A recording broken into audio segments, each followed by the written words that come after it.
నమస్కారం. నా పేరు ధూపాటి కృష్ణకుమారి. మనం చాలా రోజులుగా విష్ణు సహస్రనామం లో ఒక్కొక్క నామాన్ని తీసుకొని కొన్ని పాటలు పాడుకుంటున్నాం. అలాగే శివమహాపురాణం తీసుకొని శివమహాపురాణం చదువుకుంటున్నాం. అలాగే ఇవాళ నారదుల వారి జయంతి సందర్భంగా నారద భక్తి సూత్రాలని ఈరోజు చదువుకున్నాం. ఇది రాసిన వారు అంటే నారద భక్తి సూత్రాలు సంస్కృతంలో ఉన్నాయి. ఆ సంస్కృతంలో ఉన్న సూత్రాలకి తెలుగు అర్థం రాసిన వారు వ్యాఖ్యాత అభినవ వ్యాస జ్ఞానప్రపూర్ణ శ్రీ దేవిశెట్టి చలపతిరావు గారు. ఆధ్యాత్మిక జ్ఞానపీఠం చిలకలూరుపేట వ్యవస్థాపకులు రచించారన్నమాట. దీన్ని మనం చదువుకుని అందరం ఆ నారదుడి యొక్క భక్తి సూత్రాలను అనుసరించి మన భక్తిని పెంపొందించుకోవాలనే ఉత్సుకతతో వారు మనందరికీ అందించారు. దాన్ని నేను మీకు ఇలాగా యూట్యూబ్ రూపంలో అందిద్దామనేసి సదుపదేశంతో వచ్చారు.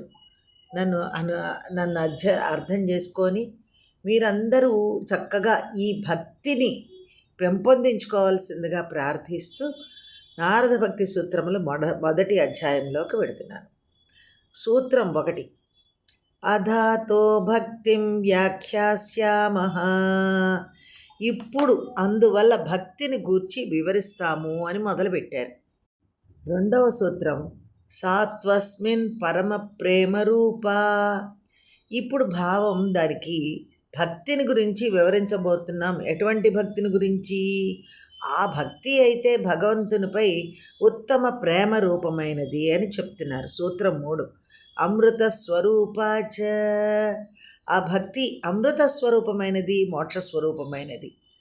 సూత్రం 4 యల్లబ్ధ్వా పుమాన్ సిద్ధో భవతి అమృతో భవతి తృప్తో భవతి. అమృతస్వరూపమైన పరమ ప్రేమను పొంది అట్టి భక్తిని పొందిన మనుష్యుడు ముక్తిని పొందుతున్నాడు, అమృతత్వాన్ని పొందుతున్నాడు, తనలో తాను సంతృప్తి కూడా చెందుతున్నాడు. సూత్రం 5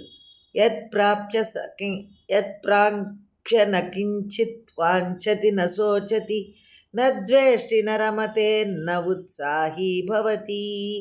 అట్టి పరమభక్తిని పొందిన తర్వాత ఇంకా ఎట్టి దానిని కోరడు, కోరిక ఏమాత్రం మిగిలి ఉండదు, దేని కొరకు శోకించడు, బాధపడడు, ఎవరినీ ద్వేషించడు, దేని యందునూ ఆసక్తిని చూపడు, దేనిలోనూ సంతోషిస్తూ ఉండడు, విషయభోగముల కొరకు ఏమాత్రం ప్రయత్నం చేయని వాడవుతాడు అని చెప్తున్నారు నారదుల వారు.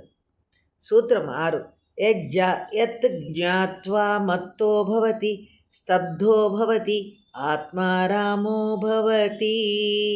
పరమ ప్రేమ రూపము అమృత స్వరూపము అయిన భక్తిని పొందిన పరాభక్తుడు మత్తుడవుతున్నాడు, ఉన్మత్తుడవుతున్నాడు, స్తబ్దుడవుతున్నాడు, శాంతుడు కూడా అవుతున్నాడు, ఆత్మలోనే రమిస్తూ ఉంటాడు. సూత్రం 7 సానకామయమాన నిరోధరూపత్వాత్. ఆ పరాభక్తి త్యాగరూపమైనది, కామనలు లేనిది, కోరికలు లేనిది అనమాట. సూత్రం 8 నిరోధస్తు లోక వేద వ్యాపారన్యాస. నిరోధం అనేది లౌకిక వైదిక కర్మలను త్యాగం చేయటయే. సూత్రం 9 తస్మిన్ అనన్యత తద్విరోధిషు ఉదాసీనత చ.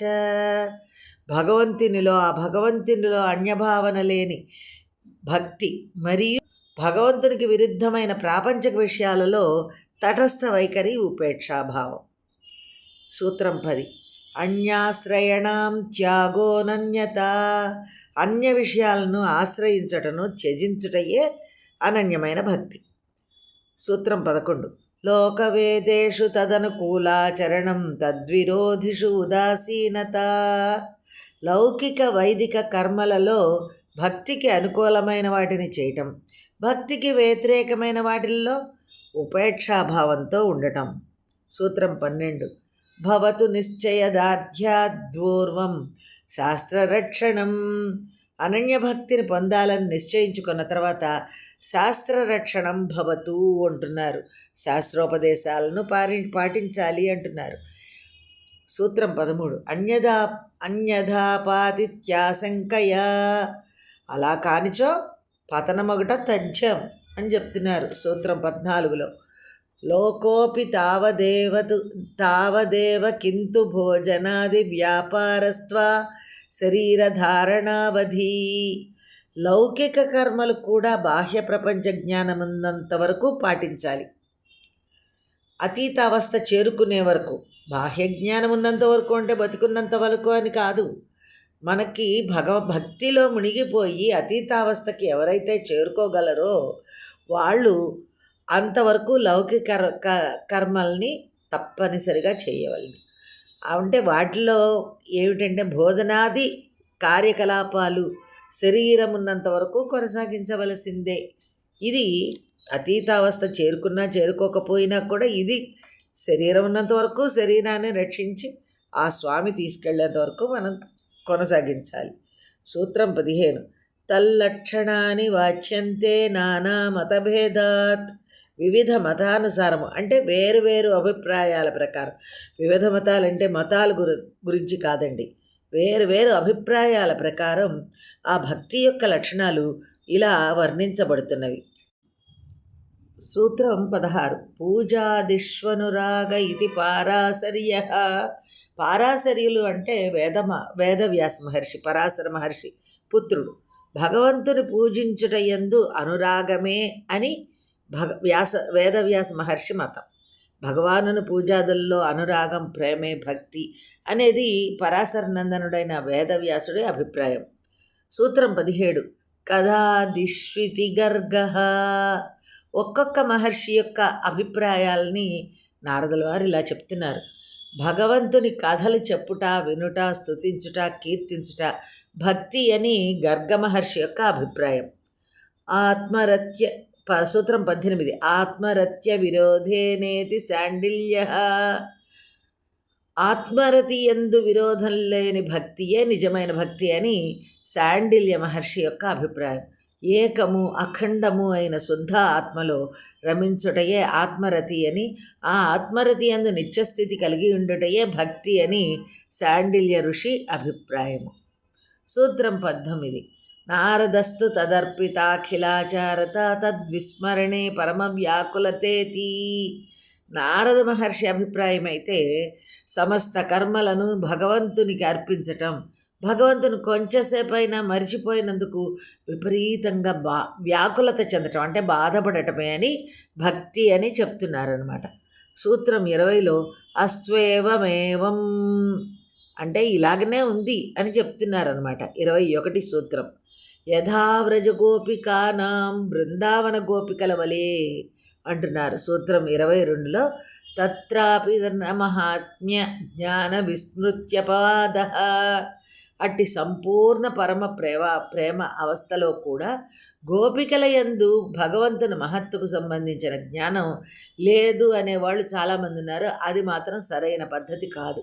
వారు భగవంతుని మహాత్మ్యం తెలిసిన వారు గనకనే ఆయనలో లీనమవ్వాలని కోరుకున్నారు అనేది నిశ్చయము అని చెప్తున్నారు. సూత్రం 23 తద్విహీనం జారాణమివ. భక్తి లేనిది అంటే మహిమ గురించి తెలియకుండా చూపి భక్తి జారుణులలో ఉండే ప్రేమలాంటి. జారుణులు అంటే వ్యభిచారిణులు వాళ్ళు అనమాట. వాళ్ళు భక్తి ఉండదు, వాళ్ళకి ఆ భగవంతుడి గురించి తెలియదు. తెలియకుండా వచ్చిన తన నాయకుడి వద్దకి, తన ప్రియతముడి దగ్గరికి వచ్చినా కూడా అతని మీద కూడా ప్రేమ ఉండదు. కానీ అదేదో జరుగుతుంది అంతే. వాళ్ళు అలాగా సుఖాన్ని కలిగించుతున్నాం అనే దానికి డబ్బులు తీసుకుంటున్నాం అన్నట్టుగా ఉంటారు అంతే. అది కాదు భక్తి అనేది. భక్తి అంటే ఆ వ్రజగోపికలు చేసినదే భక్తి. అలాగే చెప్తున్నారు 24వ సూత్రంలో నాస్త్యేవ తస్మిన్ తత్సుఖ సుఖిత్వం. జారిణులు తమ ప్రియునికి సుఖాన్ని కలిగించి వారి సుఖానుభూతి వల్ల ఆనందించడం అనేది ఉండనే ఉండదు. తర్వాత మనం అధ్యాయం 2ని తర్వాత స్వరూపాన్ని గురించి తర్వాత భాగంలో చదువుకుందాం. ధన్యవాదాలు. మరి అందరూ ఈ నారద భక్తి సూత్రాలని చదివి లేకపోతే విని మీరు కూడా భక్తి యోగంలోకి వస్తారని ఆశిస్తూ ధన్యవాదములు.